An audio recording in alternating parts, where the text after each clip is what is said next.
Let's go ahead and start on page 93. 93, this is vocabulary mastery. We're just going to read through these words real quick. I've already tried to jot things down so we can talk about what they mean. Obviously, a decimal number can be a number that involves with a whole number, and then a decimal or fractional part of a number, of a whole, fractional part of a whole number.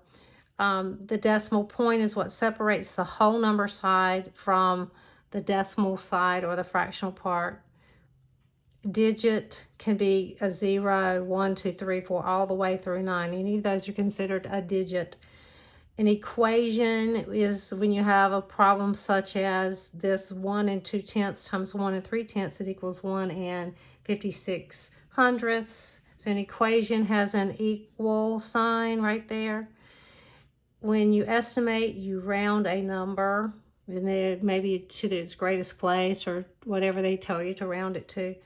Okay, so this next one would be an expression, would be like 1 and 2/10 times 1 and 3/10. And it does not have the equal sign in the answer for that.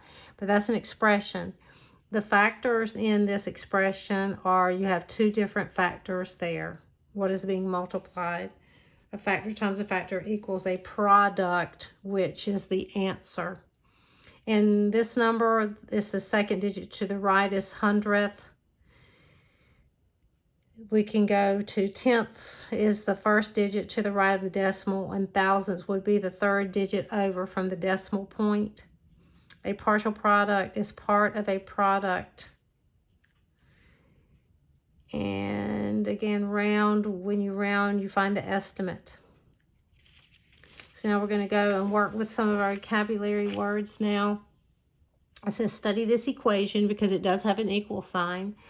And it says, using the equation, write the number in each blank to complete the sentences. Well, we know that the factors, just as we had up here, the factors are the individual things that you're multiplying by. So if this is your example, your factors would be 6/10 and 8/10.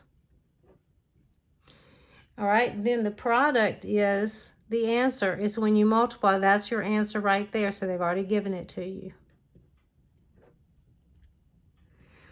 In the product, the digit blank is in the tenths place.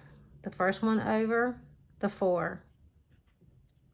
And the digit blank is in the hundredths place, the 8. Okay?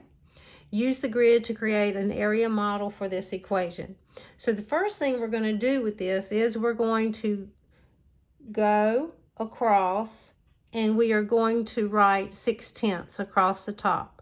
So let's do that right now. We'll write 6/10 here. So 6/10 is going to be where you go down, you go down 6/10 of those.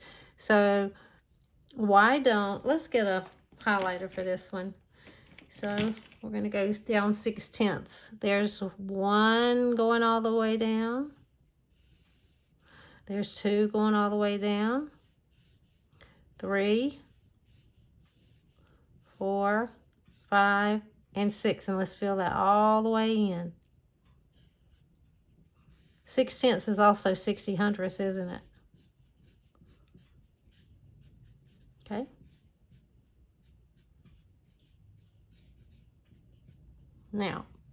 Now we're going to go on the other side of this. This is like showing an area model using your one factor, and then we'll do the other factor on this side. So the other factor on this side is 8/10. So now what we have to do is we have to come down this way and do 8/10. So let's just do yellow. So how many this way? 8/10. So there's 1, 2, 3, 4, 5, 6, 7, 8. And we're going to stop right there. So that means we've got this, and we get the shade in that overlaps. And we go all the way across. So you got your 6/10 going down, you go your 8/10 all the way across.